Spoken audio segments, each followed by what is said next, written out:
মাসের বেশি সময় বাংলায় গা ঢাকা দিয়ে বসেছিল ব্যাঙ্গালোর বিস্ফোরণ কাণ্ডের মাস্টারমাইন্ড দুই জঙ্গি।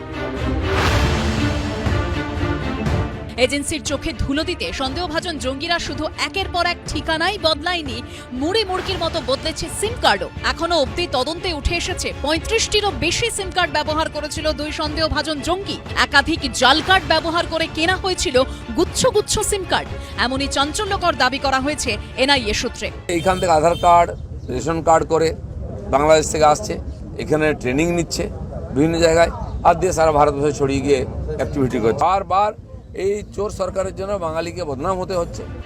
এনআইএ সূত্রে খবর, 35টি সিম কার্ড, 3টি ল্যাপটপ, কিছু মোবাইল, ভিপিএন মেশিন, রাউটারের পাশাপাশি নোটবুক, ডায়েরি ও লিফলেট বাজেয়াপ্ত করা হয়েছে। সূত্রের খবর, আগামী দিনে তাদের কোথায় যাওয়ার পরিকল্পনা ছিল সেই সম্পর্কে সেখানে তথ্য ছিল। মোদি আর দিদি তাদের সবসময় আলোচনা কি, তারা চিন্তায় মগ্ন থাকে কি করে দেশটাকে তারা তাদের কবজায় রাখবে, রাজ্যটাকে নিজেদের কবজায় রাখবে, বাকি সব ভাড় হয়ে যায়। তদন্তটা ইনিশিয়েটেড হচ্ছে বেঙ্গালুরু থেকে। যতক্ষণ না বাংলার পুলিশকে কোনো টিপ দেয়া হচ্ছে, কোনো তথ্য দেয়া হচ্ছে, ততক্ষণ বাংলার পুলিশ এটা এইভাবে দোষ চাপানোটা কোনো অর্থই হয় না। তবে অজস্র সিম কার্ড ও একাধিক মোবাইল ব্যবহার করেও হয়নি শেষ রক্ষা। সেই মোবাইলই ধরিয়ে দিয়েছে সন্দেহভাজন দুই জঙ্গিকে। তবে এখানে যে প্রশ্নটা জোরালো হচ্ছে তা হলো, কিভাবে এত সহজলভ্য সিম কার্ড? এ প্রসঙ্গে সাইবার বিশেষজ্ঞরা যা বলছেন তা আমার আপনার মতো সাধারণ মানুষের পক্ষেও ভয়ের।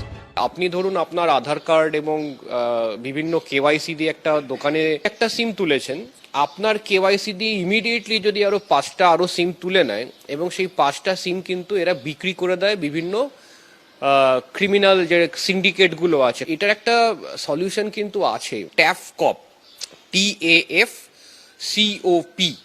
এটা ডিপার্টমেন্ট অফ টেলিকমিউনিকেশনের একটা সাইট। এই সাইটটাতে গিয়ে যদি মোবাইল নাম্বারটা দেয়, সেই মোবাইল নাম্বারটা যে কেওয়াইসি দিয়ে তোলা হয়েছে সেই কেওয়াইসি ব্যবহার করে আর কতগুলো সিমকে তোলা হয়েছে সেটা কিন্তু ইমিডিয়েটলি দেখিয়ে দেবে। গোয়েন্দা সূত্রে দাবি, 12ই মার্চ চাঁদনী চক মার্কেটে মোবাইল ফোন সারাতে যায় সন্দেহভাজন দুই জঙ্গি। চাঁদনীর ওই দোকান মালিকের দাবি, একটি মোবাইল ফোন সারাতে দেওয়া হয়, তাতে কোনো সিম ছিল না। পরদিনই তারা দোকান থেকে ফোন নিয়ে যায়। দোকান মালিকের দাবি, নিজের সিম ঢুকিয়ে তিনি সিমহীন মোবাইল ফোন পরীক্ষা করেছিলেন।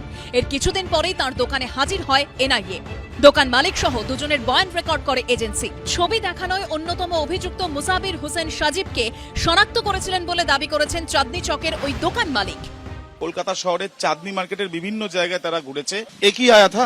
हाँ, एक ही आया था। उसके साथ देखिए, अगर डबल आया होगा तो ये दुकान पे नहीं आया था, बट क्या बोल के आया? वो आया था मोबाइल बनवाने के लिए सर। বাইরের থেকে যখন আসে না, তাদেরকে 3 রকমের সাপোর্ট দেওয়া হয়। 1 নম্বর সাপোর্ট হচ্ছে অর্থনৈতিক সাপোর্ট। সোশ্যাল সাপোর্ট কারা কারা দিয়েছে, আধার কার্ডটা কে বানিয়ে দিয়েছে, ড্রাইভিং লাইসেন্সটা কে বানিয়ে দিয়েছে। আরেকটা সাপোর্ট সেটা হচ্ছে রাজনৈতিক সাপোর্ট। প্রত্যেকটা জিনিস ওদেরকে আইডেন্টিফাই করে দেওয়া হয়েছে। এই লোকগুলোই হচ্ছে আসল অপরাধী।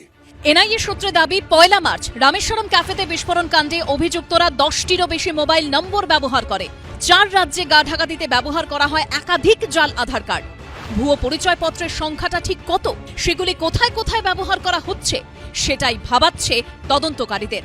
এনআইএ সূত্রে খবর, জঙ্গিদের আধার কার্ডে কর্ণাটক, তামিলনাড়ু ও মহারাষ্ট্রের ঠিকানা মিলেছে। তদন্তকারীরা অনুমান করছেন জাল আধার কার্ডগুলি কর্ণাটকেই বানানো হয়েছিল।